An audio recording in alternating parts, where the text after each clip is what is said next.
Mueller Time Podcast is sponsored by Diefendorf, the American watch company for people who do life differently. And, depending on who you ask, possibly the official watch of the special counsel. Till proven otherwise, Diefendorf is the official watch of Robert Mueller and the whole team. And we'll talk about that later. So, Paul Manafort, Michael Flynn, Michael Cohen. How are you feeling, sir? Oh, hashtag Mueller Friday happened. I'm feeling good. Now, some people also call it Felony Friday, or as you said, Sentencing Memo Friday, which doesn't have quite the same Hollywood ring to it. But that was pretty amazing. Yeah. So, should we just run through what happened? Let's go for it, yes. Okay, so Paul Manafort, a memo was made public that he's a basically pathological liar who will be spending the rest of his life in prison, pending other events. At the same time, Michael Cohen's sentencing memo was released, saying he's done a pretty good job, but he'll still be going to jail. Yeah, he didn't get anything. Really, he's going to go away for a long period of time, and he still told Mueller everything. Yeah, that's kind of a mystery. They're saying like the memo on Michael Cohen from the special counsel was very positive and said that he did a good job and told them a lot. But the one from the Southern District of New York was like highly critical of him. So I guess the question is, and if you can tell me, seriously, I don't know, why didn't he help the Southern District? Well, that's what all the redactions are about, we have to assume. Probably he must have lied to them and they figured it out. But Mueller's the one who he really needed to tell all the truth to. Right. This is the question. Why would you tell the truth about the big stuff, the stuff that's affecting the global order, but not tell the truth about smaller things? Well, we don't necessarily know what he did and did not tell the truth over with all the redactions. That's a pretty fair point. Mm-hmm. You're right. Actually, no one knows. I heard them on TV saying no one knows what he did not tell the truth about. Mm-hmm. It sounds like SDNY asked him about other investigations that they're working on, I think into Trump. And for whatever reason, he wasn't upfront about it. Maybe, who knows? Maybe it involves his family or... I also heard they said there's room for him to do better even now. Okay. I guess even after sentencing, he can still, they said, come clean. And that might have been a tactic to be a little aggressive on their part. But I don't know. So what were your thoughts on Friday? Wow. Well, I took notice of just the various reactions in the Twitterverse.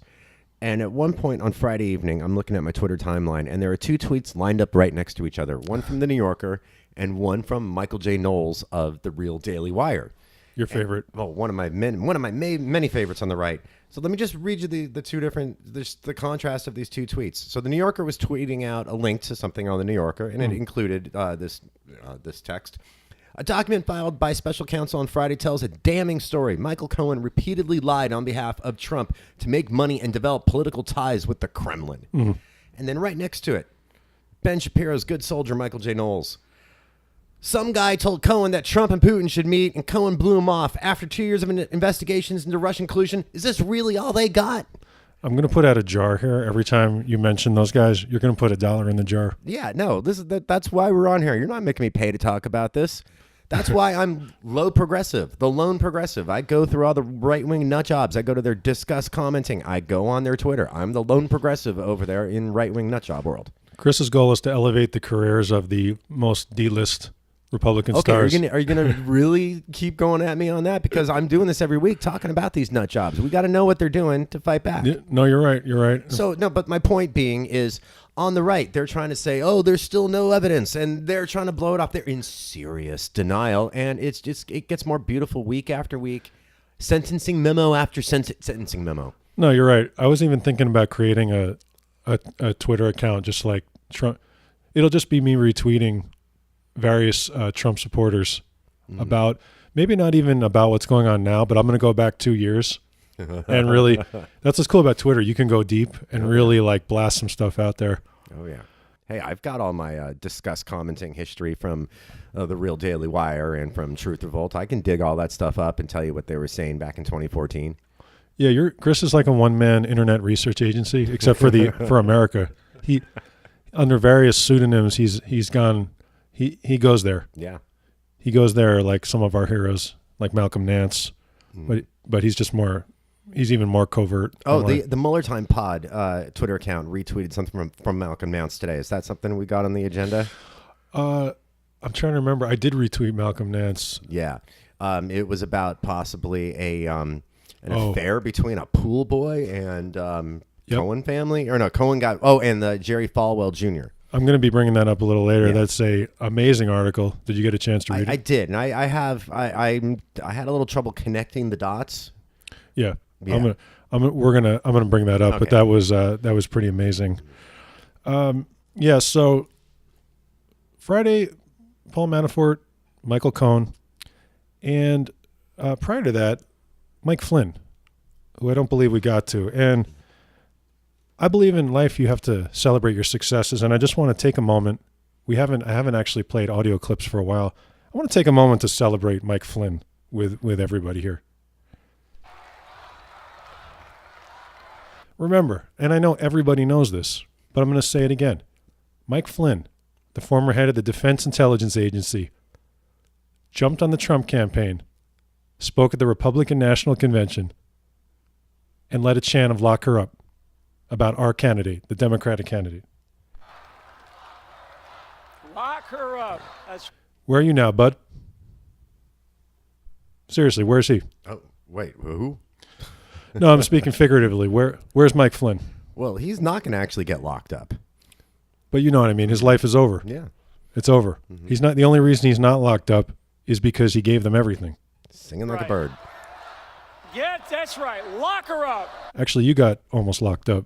And the only reason you're not is because you're a cooperator. Mm-hmm. Or as they say, a rat. I'm going to tell you what. It's unbelievable. It is unbelievable. You know, he was right about that. It actually is unbelievable. Well, Manafort and Cohen, they're getting locked up.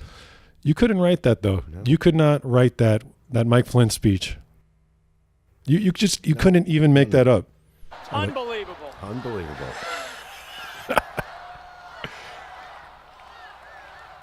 Okay, enough of that. I just think in the last hellscape that these last 2 years have been, we need to celebrate that. Oh, we do. Lock her up. Well, it's coming in January once that the new Congress gets sat. Yeah, January 3rd. Some of our favorites they're not even hiding it. I've seen both Eric Swalwell and Ted Lieu on TV being like, "Yeah, it's on." Oh yeah, and Ted Lieu on Twitter too. He's just going after everybody on the right. That guy is so funny. I mean, just even the way he talks on TV. I don't know if you've ever noticed. Yeah. He's on MSNBC all the time. Yeah. He always, when they introduce him, this is Congressman Ted Lieu, he'll say, "Thank you, Chris, and thank you for your question." Oh yeah, he does. He has this formal way every week, and then he just goes, and then he'll just go off on it. Donald Trump needs to be in prison. Like he doesn't. Yeah, he doesn't really play politics, or he doesn't do the politician thing where he talks out of both sides of his mouth. He is upfront about his opinion on what should happen with everybody in the Trump administration. We like that with our with Ted Lieu. One of Ted Lieu's best moments was when he was questioning Jefferson Beauregard Sessions, and that was the one where Sessions was just getting dragged for like hours, and you could tell he was all beat up from these questions.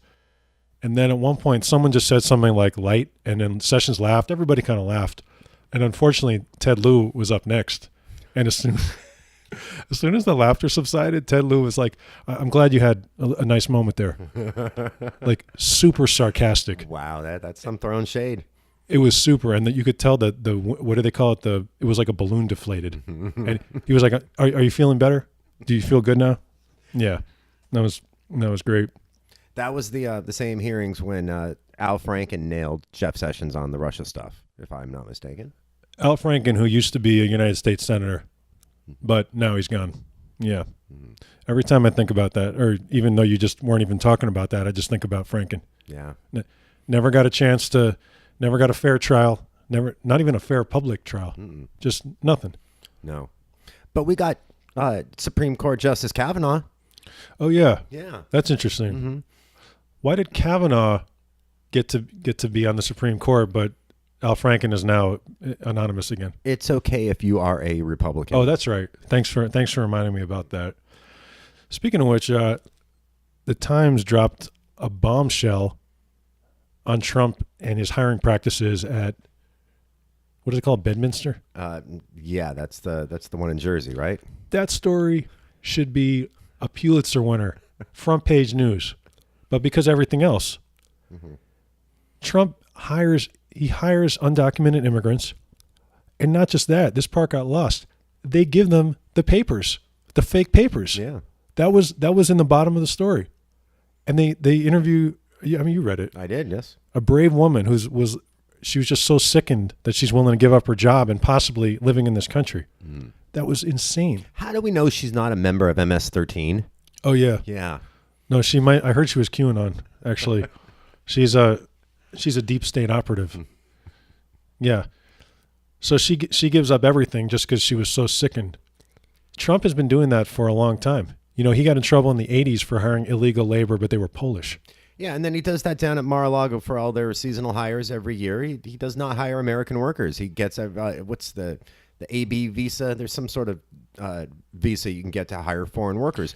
And apparently you can only use that, or you can only hire foreign workers under that visa if you are unable to hire American workers. And I find it really hard to believe that Trump can't find American workers for his Mar-a-Lago winter White House dump. Yeah, that visa is abused by a lot of people. And I guess it's supposed to be that they're supposed to have some extraordinary skill that you couldn't find. Really, there's some more extraordinary housekeeping skill that they have down in Florida for Mar-a-Lago. Right. Yeah. So basically, Trump got exposed on that, and they were getting them illegal visas and fake paperwork and all that stuff. Yeah, but that's not front page. It was literally front page news that nobody cared about. As I said when I posted that on the Mueller Time page, that encompasses the entire Trump experience. A fraud. Like, that article could just be in the dictionary. Yeah. The Donald Trump presidency. You just put that up there. Like, not even just the Russia thing. The art of the fraud. Everything that this man did was a fraud. And that's everything. Literally everything. Yeah. Amazing article. Yeah. I don't remember who wrote it, but I take my hat off to them. Yeah. Yeah. We had that retweeted or reposted on the Facebook Mueller Time podcast page, I think. Yeah. Yes. I try to put up 4 or 5 like good posts a day, you know, because I don't want to waste anyone's time. But I get busy sometimes. Well, we get lots of reactions on our Facebook posts, so yeah, we should put more than 4 or 5. Yeah, nobody's telling us to put less. Well, you have equal access. I got access. I put a few up once in a while. Yeah. You and I have equal access to the page. Yeah. Usually I plug that stuff at the end, but since it's right in the middle, it's the Mueller Time Facebook page. Okay. and Mueller Time Pod on Twitter and on Instagram now. Yes, we are on Instagram now, aren't we? Yeah, I converted it to a business account, so it says podcast now. Instagram is the one social network I've resisted. I don't have Instagram on my phone. I've probably mentioned this, but Instagram is actually my favorite social network. Just for I just like its photos. Because it's photos, you don't get people just being like people. Because it's a photo. Yeah. So it's really nice. It's like landscapes. Yeah, I've kind of gone political silent on my personal Facebook page, and I've been keeping the political stuff on my Twitter because I get into trouble when I do it on Facebook. Yeah, I'm a little tired on Facebook. Just it becomes work, and you know the people a little more, so it's like, oh really? Like now I have to talk to like my. It's like some like old woman who like barely knows your brother. Yeah, and then all of a sudden she's getting mad at you, and you're like, I don't have time for this. Yeah, I don't know too many people personally on my Twitter account, so yeah. And now like Facebook, which I guess is like one of the most evil things ever. Now they're saying it was used in France on that this big protest they have going on. Russia was involved in that, of course. Wow. Who else? Okay. Side note about some Facebook lameness. I have a Facebook friend who posted earlier today about being sexually assaulted at a nightclub. Oh. And I'm not going to say her name. I'm not going to say exactly the incident, but she was sexually assaulted at a nightclub, and she wrote about it on Twitter and said something about wanting to kick the guy in the balls. Later this afternoon, I get on Facebook and I see another post from her saying how her post about being sexually assaulted was against Facebook's community guidelines and she had to delete it. Jesus, you serious? No, I'm very serious. That happened on Facebook today with a Facebook friend of mine. Someone must have complained because their algorithm wouldn't have caught that. Yeah, well, look, she did threaten violence against a man.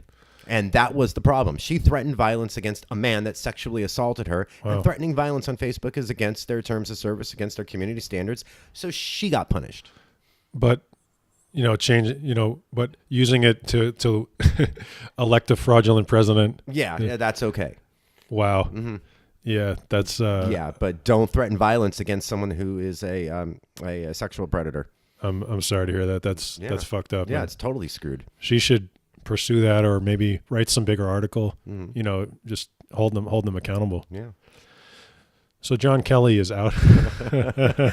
Oh, and there's a tweet for everything on this one. Oh, what's this one? Okay, well, John Kelly, chief of staff, he's chief of staff number 3, right? Is it?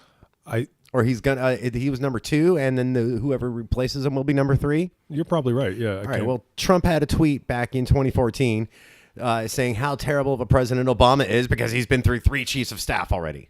Nice. Yeah. Everybody had fun retweeting that one. There's a tweet for everything with Trump. Yeah. Kelly's out. And he can't find a replacement. Yeah, Kelly. It's amazing though. You build a lifetime of building up a stellar reputation, destroyed in a year and a half, basically. Like that. That's like a unique skill, as Rick Wilson says. ETTD. Everything Trump touches dies. Yeah. John Kelly, a fucking general. That's it. Yeah. He'll walk through the streets for the rest of his life, and some Trump supporters will praise him, but everyone else is just the best he can hope for is a look of disgust, and then they'll walk the other way. Mm-hmm. The worst will be endless physical, well, hopefully not physical because I don't endorse that, but confrontations. Yeah. Well, yeah, don't do that because we might get kicked off Facebook. Yeah, right. But that's it. That's like Trump is like, he is a genius at one thing: ruining people. Absolutely ruining. That's unbelievable. Yeah. Yeah. Well, look, like I said a moment ago, Trump is having trouble finding a replacement. Who wants that job now? I mean, at worst, you're gonna end up in jail. At best, you're never gonna work again anywhere. Right. So Nick Ayers was not to make a pun, but he was supposed to be the heir to the throne. Now, wait, was that Pence's guy? Okay.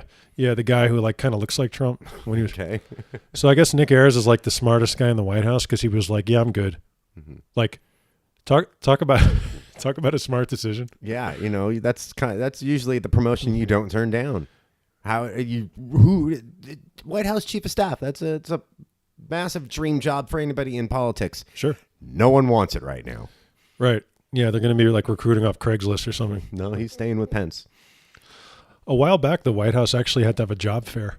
That's true, because they can't hire anything. That was like a one-day story. A fucking job fair. That's amazing. Like one of those job fairs at the Ramada Inn or whatever. Oh, did you see the story going around this week about how all the Trump supporters in D.C. can't get dates? All the single White House workers none of them can get dates, and so now there's some new Trump lovers dating website. And it's funny because that's also on my list, and I'm going to be bringing that up with you in a bit. It's amazing you brought that up. Okay. Yeah. So Nick Ayers is out. He's going back to Georgia, like that song. Was that The Devil Went Down to Georgia? Oh, he's not the devil, but yeah. He's one of the devils. Charlie Daniels is barely a step below Kid Rock and Ted Nugent. So yeah, okay, that song works. Yeah. So there's nobody to fill the job. Not that whoever's in that job was really ever doing anything, because they're not. Well, you can't. Yeah. Right. Can you really, the chief of staff, can you really control Trump? Did you see the joke they did on SNL Weekend Update last night about Kelly? No. It said Kelly is leaving to recover from surgery for having his palm removed from his forehead. Colin Jost delivered it much better than I did. That's why he's on Weekend Update and I'm on Mueller Time Podcast. Yeah, the narrative seemed to be, this guy wrote a great article on The Intercept, which the title, it's on the Mueller Time Facebook page. It's something effective. John Kelly was a bully, a liar, and a bigot. It's good he's gone. That was good, because the media presented a narrative that he was some kind of this hero. That was a false narrative. Well, yeah, and when he brought in, the story was he was going to control Trump and he was going to take away his Twitter account and stop him from rage tweeting at all hours of the night. Well, that didn't really happen. I guess maybe the best he did was get rid of people like Michael Wolff who were hanging around writing tell-alls. Right. Yeah. That the John Kelly narrative is why it's important to question everything you read. Is John Kelly the reason Omarosa couldn't like walk in and tell Trump whatever she wanted to tell him at any moment that she felt like? Yeah. Yeah, that's the best he did. He got rid of Omarosa. Is that his claim to fame in his tenure as chief of staff? Yeah, and on top of that, he was one of them. He's a fucking white supremacist. He was down with all that. He tried to smear that congresswoman. Remember that? Which one? Tell me. The woman who he made up this fake story about this congresswoman who was anti-Trump. I don't remember her name right now. I think it might be. Well, I don't want to get it wrong, but I think she's down in Florida, a black woman, and he made up this fake story that she had bashed law enforcement. They found the speech, and he's a fucking liar. Wow. And then he got dragged over it because of that. And on top of that, he was down with all the stuff, the border stuff. He's down with the kids and the babies in the jails. Yeah. So yeah, he wasn't really the savior that's going to keep Trump under control. No. He was just another one of them. Trump only hires the best. Yeah. But maybe at some point, Kelly, maybe before that he was a great man, but ETTD. And now that, it's over for him. Yeah. The Saudi hotel story in the Washington Post, which I know you read, because that one was a blockbuster. But if anyone missed it, the Saudis bought like 5 billion rooms for, that's a crazy story. Well, that comes back to the emoluments clause. That comes back to Trump not giving up his personal businesses. Right. Yeah, they bought the influence. Right. The Saudis bought 500. That was an amazing story because it was a 2-part story. The first part, which mostly what everyone heard, is that they bought 500 rooms to give Trump free money. Yeah. That's the easy part. But did you see why and how they went about doing it? Yeah. Well, please enlighten us. They bought the rooms and they filled them with military veterans. Oh, that's right. I did read that part. United States veterans to push a Saudi agenda. Are you fucking kidding me? Have you ever even heard of something like that? Yeah. They put the veterans, they organized these junkets in the rooms. The point of it was to have these veterans lobby our congressman for a Saudi agenda. Okay, so what veterans did they put in there? Were they flying veterans from all around the country? Hey, have a free vacation to D.C.? Is that what was happening? That's exactly right. Wow. Yeah, free drinks. Look, who would turn stuff like that down? And maybe you don't know what it is. Well, you got to assume that the veterans that were being given these rooms, they weren't actually told what they were going to be lobbying for. No, but all they have to, it was like basically a timeshare. We're going to give you this free vacation to DC. They probably had some rooms set up then where they put all the veterans in together where they actually do the lobbying and that one person speaking. See, look at all these veterans behind us that support this crazy Saudi agenda. Right.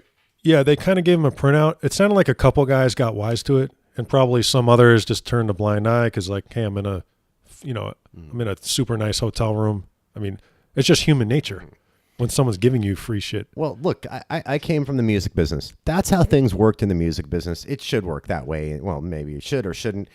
But, if it means getting records played on the radio, fine, whatever. Right. But if it means that we're going to have a president that looks the other way when journalists are killed, we got a problem. The thing they were laughing about, by the way, was that the Saudis,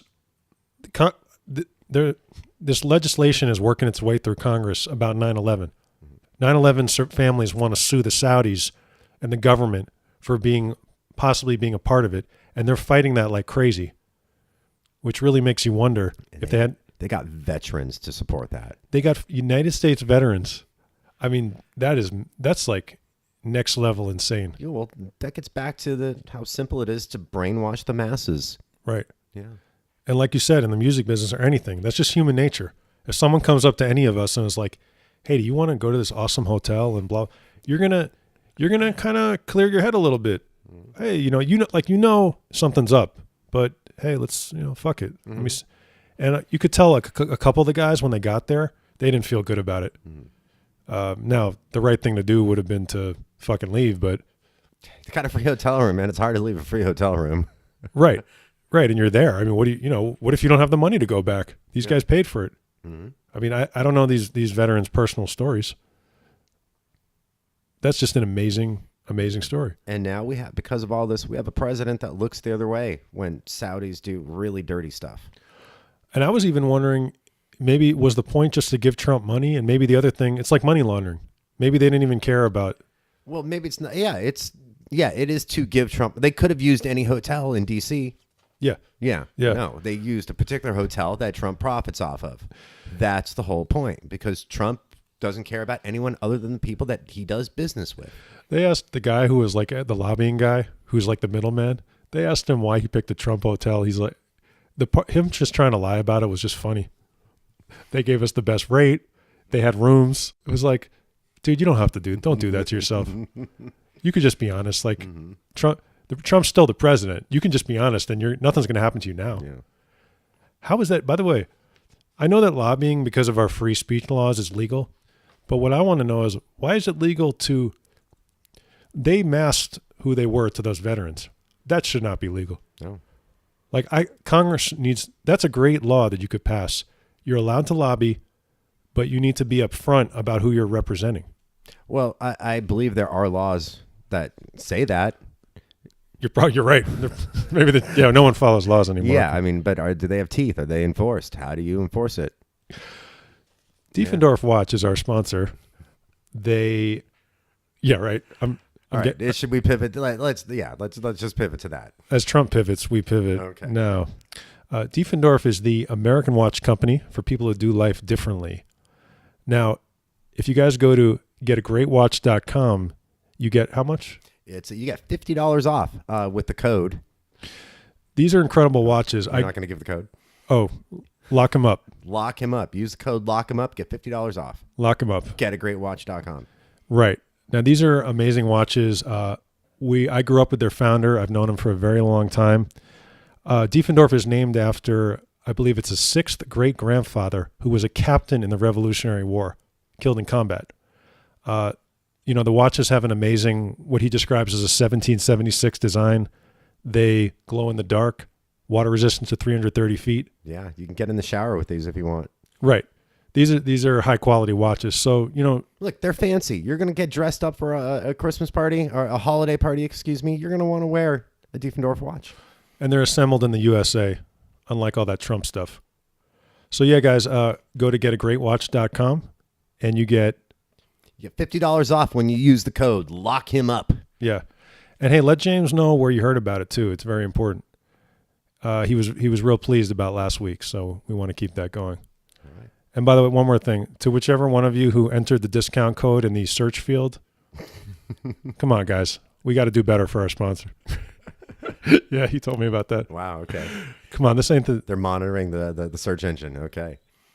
This ain't the Dan Bonjourno podcast. Come on, guys. This is Mueller time.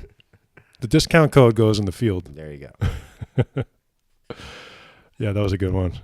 I laughed about that. Yeah. You brought up Jerry Falwell. Jerry Falwell Jr., yes? Junior, excuse me. Did you read that article? I did read that article. We should tell our listeners what exactly is happening here. Right? Long story short, Jerry Falwell Jr., BuzzFeed News reported, is being sued basically by these people who said that he stole their idea for this hotel and the concept. Okay, that's the story. Mm-hmm. But the lower, do you want to do the... Well, there's something inferred here, and I learned about all of this from a tweet today that the Mueller Time Pod Twitter account retweeted from one of our favorites, Malcolm Nance. Okay, cool. And so, yes, Jerry Falwell Jr. and his wife went into business in Florida with someone who was like a pool boy, but then they went into business over like a hostel for tourists, like a low-priced hotel in Florida.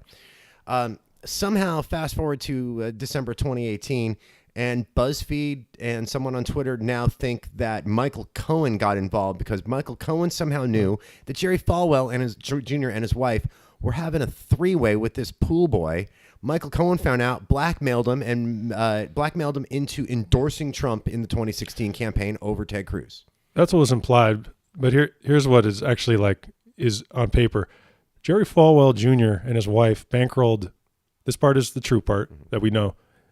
Jerry Falwell Jr. and his wife bankrolled a 21-year-old pool boy who worked at a hotel, gave him millions of dollars and put his dream into action. Why? Why would you do that? Right. So that part, it doesn't make sense. It's not who these people are.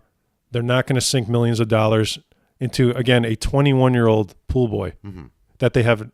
They didn't grow up with this guy. They're not friends with his parents. Yeah. So you can't look at that and not just shake your head. And then how did Michael Cohen find out about that? Right. And then the BuzzFeed reports around the same time, Michael Cohen started meeting with Falwell about endorsing him, and he definitely knew what was going on. Now, I don't know if that is in Michael Cohen's playbook, but as interesting as it is, I'm really more interested in why they bankrolled this kid's. Well, that's what was inferred from the retweet of Malcolm Nance, and I don't remember who exactly he was retweeting. It was not Malcolm Nance that was making the claim that Jerry Falwell and his wife were having a tryst with the pool boy. Right. But he retweeted it. The only thing you know for sure is that it does not make sense. No, we're missing a big piece to this story. Why Jerry Falwell Jr. would do that. Well, it was a big surprise back in 2016 when Jerry Falwell Jr. endorsed Trump over Ted Cruz. Ted Cruz has been courting that Liberty University. He goes and speaks there every chance he gets. Right. And yeah, that is, if you're an evangelical Christian, that's your Harvard. That's your only choice, really. Yeah. Yeah. And yeah, it made no sense for all of them to all of a sudden support 2 Corinthians Trump. Maria Butina and her lover. Remember, who was it used to say that? That's how Trump talks. Oh, yeah. Well, yeah. Well, that's only for Peter Strzok. Yeah. Yes. Yeah. So Maria Butina and Paul Erickson have been in the news. It looks like Maria Butina is going to plead guilty. Yeah. And then Erickson might get turned over as a spy. Right. The big news about Paul Erickson, who's a longtime GOP operative, and Maria Butina's, whatever you want to call him. Well, her fake boyfriend, yeah. Right. Yeah, her absolutely fake boyfriend. Well, look, she was really great at her job as a Russian spy, and she made an American politician believe that she was his girlfriend. Yeah. That's what they're supposed to do. She was really good at her job until she got caught. Yeah, Paul Erickson thought that she really liked him until he looked in himself one time in the mirror and was like, wow. Look at me and look at her. There's something very wrong here. Yeah, something didn't add up, just like the Falwells and the pool boy. Right. So Paul Erickson is like a long time something. I don't know. I'm not that smart here. I'm not Detective Trump, but something is not right here.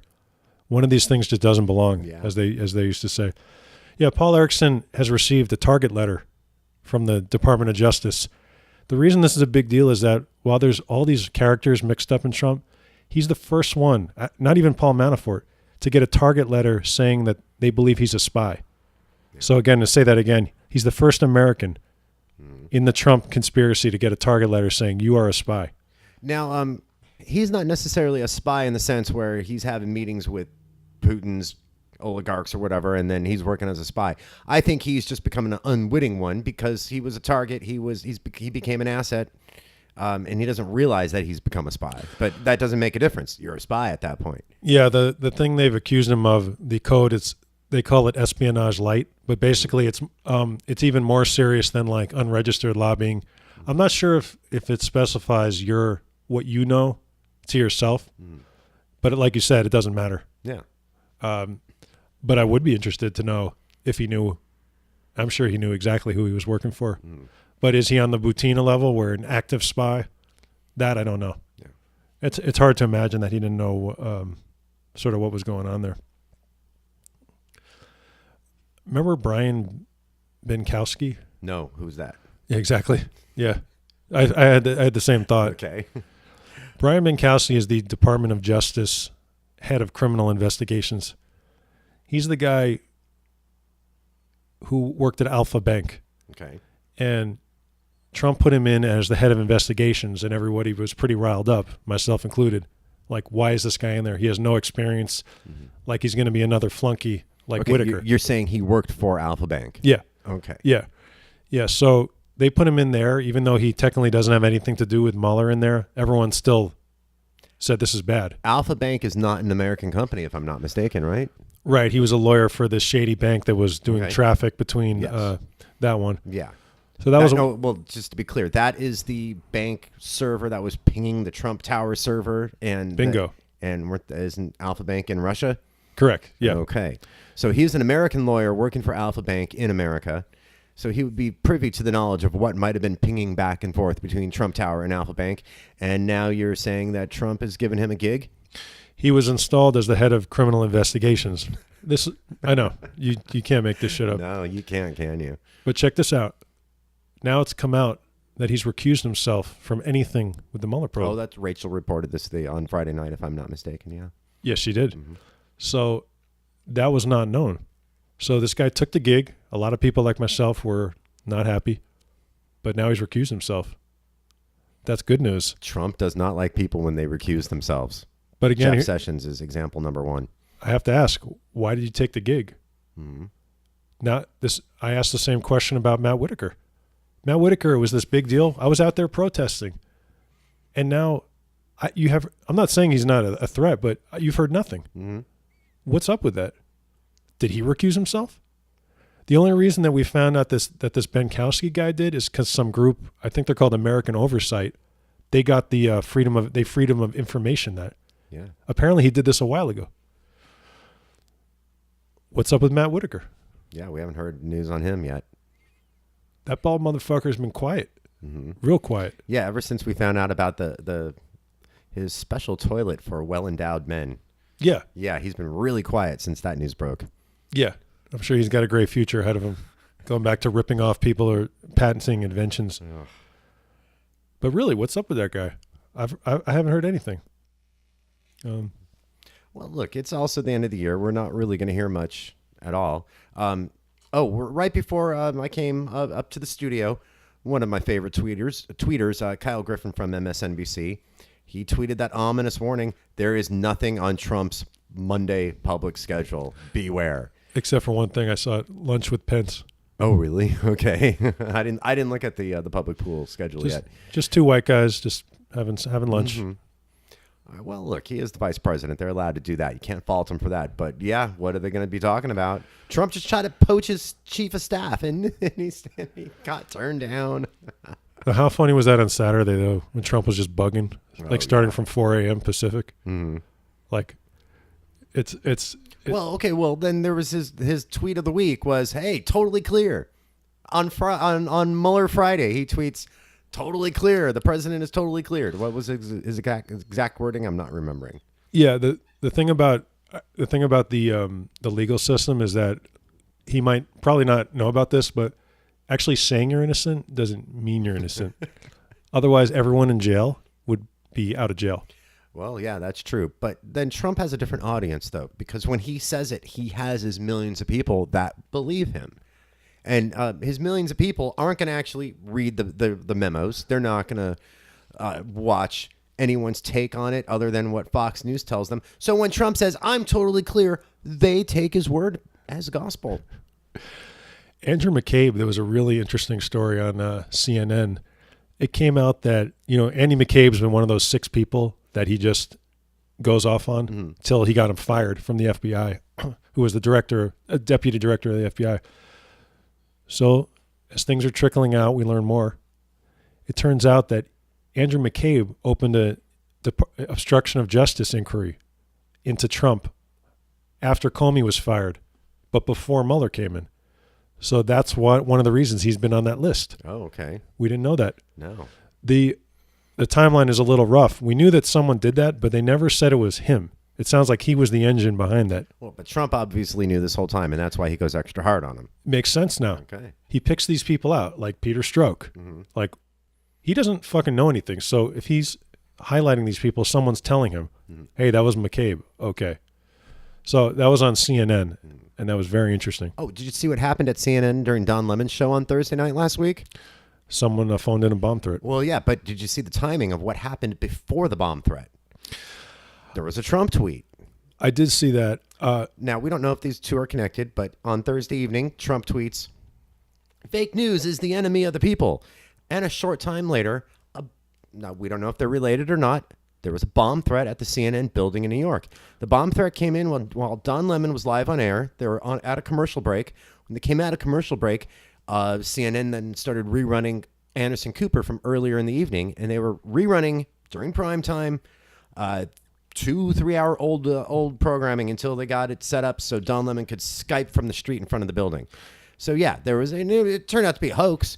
But put 2 and 2 together. Trump tweets fake news, enemy of the people. CNN gets a bomb threat. This has been going on for 2 years. Mm-hmm. Trump, the shooting in the newsroom in Virginia, that guy was a Trump supporter. Yeah. The nut mailing the bombs around. Absolutely. He absolutely has some kind of mind control over some of these people. He does. That's why he can then go tweak. Oh, totally cleared. Or it's also maybe just creating a climate where these people, it may not always be this happens, then that happens, but he creates the climate where things like that happen, where Charlottesville happens, whatever. You're absolutely right.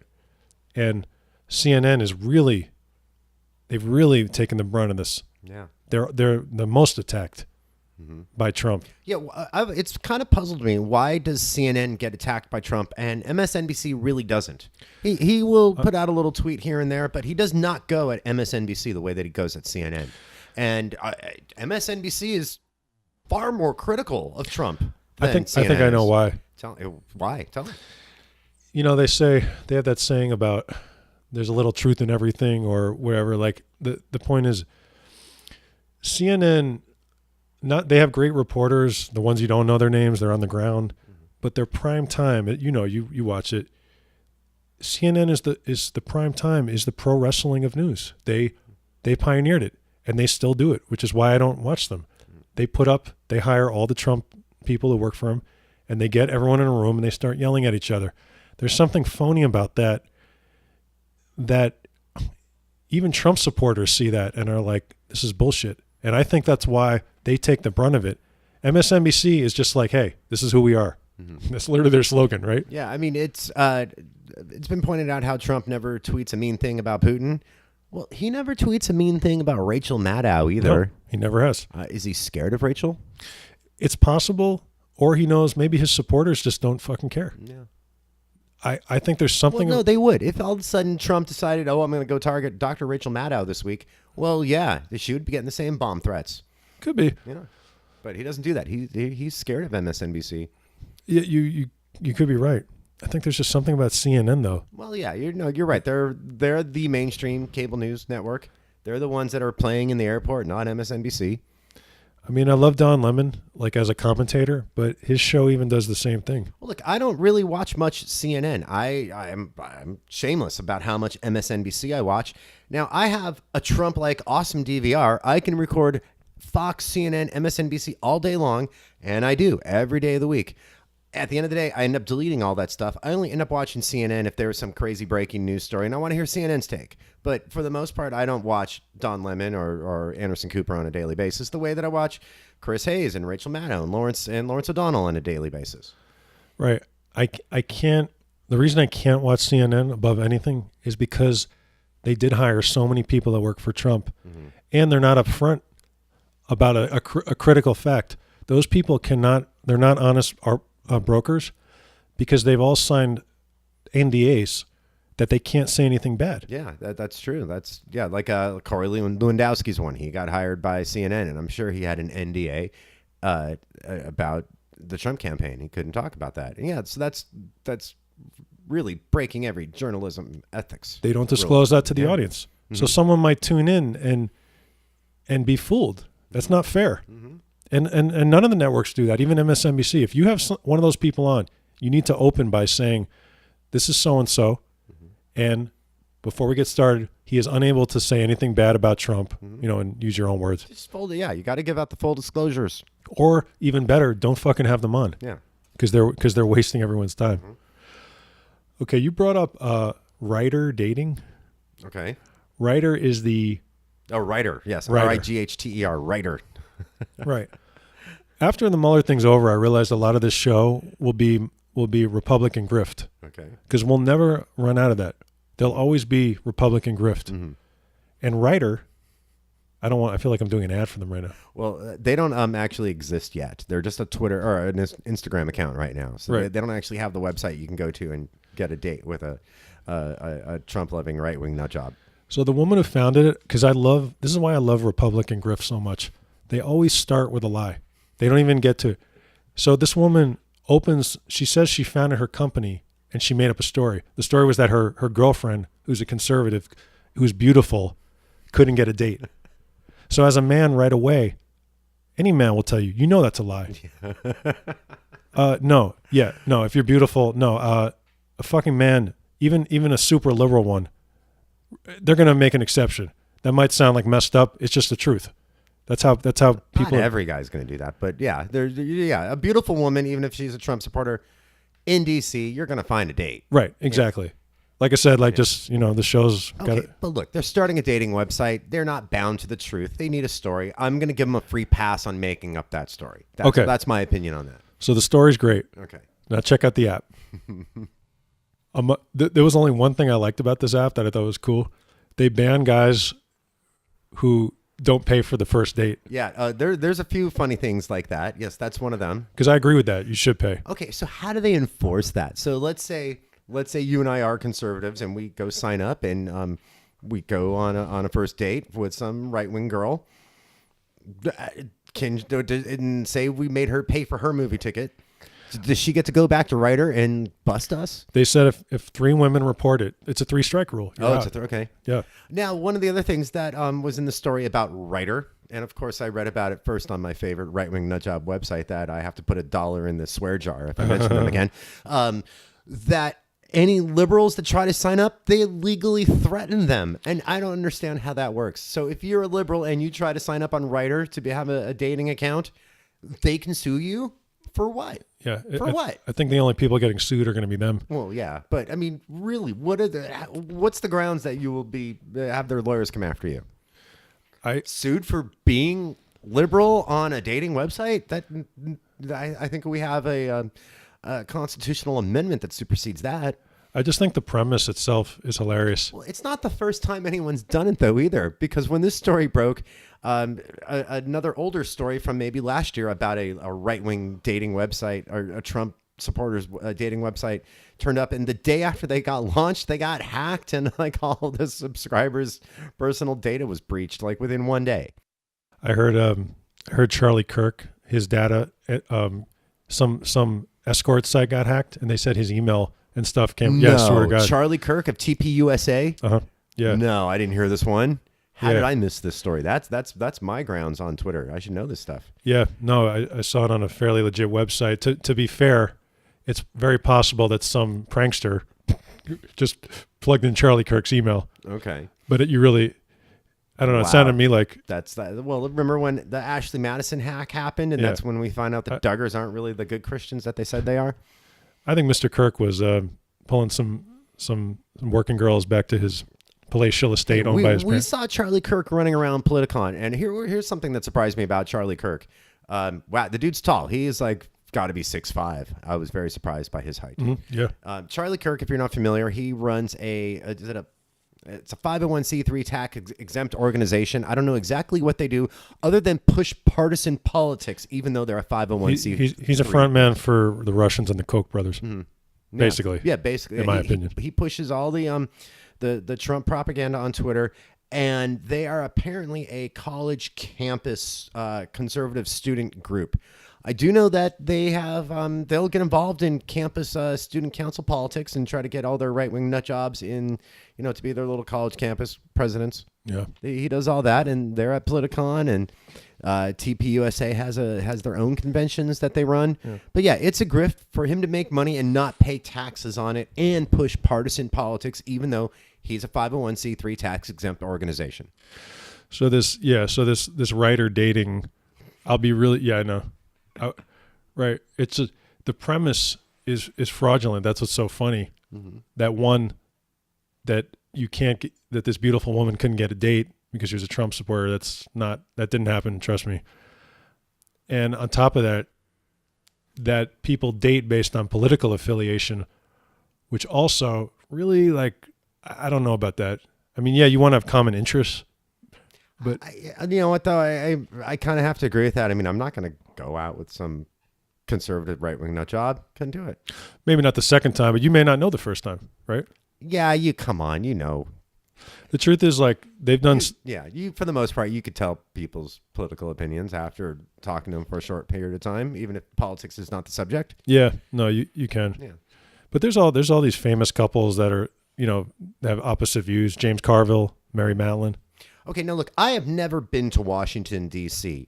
I have to assume, though, when you go to D.C., there's going to be liberal bars and there's going to be conservative bars. Yeah. Yeah.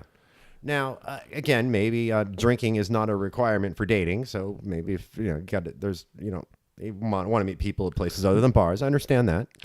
The other, besides Ryder, there's this thing called Patriot Mobile. What's that? I don't know that one. It's a MAGA cell phone company. Okay. Yeah. MAGA has I swear to God, MAGA has their own cell phone. Why would they have to do that? I went on the webpage before we did this broadcast, this podcast, whatever you want to call it.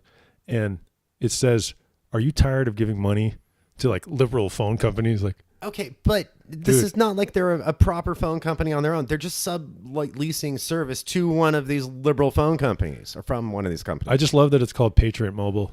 Like every time you pick up the phone, you're like doing battle with. Oh, but that gets back to something unrelated or kind of related that has always bothered me. Why does the right think they own the word patriot? We could do a whole other show. Yeah, that's an entire podcast. We could really do a whole other show on that. You and I, Eric, we're patriots. We Yeah. do this podcast. We're freaking patriots. That's literally why we started this. Mm-hmm. I mean, that's literally the reason. Because we were sick of the things that are going on. Yeah, but the MAGA world owns the word patriot now. So if you want to follow us, we're on we're on Facebook at Mueller Time Podcast. I'm on Facebook. I'm on Twitter at Low Progressive. Mueller Time Pod on Twitter. My personal account is Eric Levay, EricLevai. Yeah, stay off my personal Facebook page. It got ugly. And then there's also the Mueller Time Instagram. I want to thank Diefendorf, our sponsor. GetAGreatWatch.com. $50 off with Lock 'em Up. That's your discount code. So look, we'll catch you guys next week.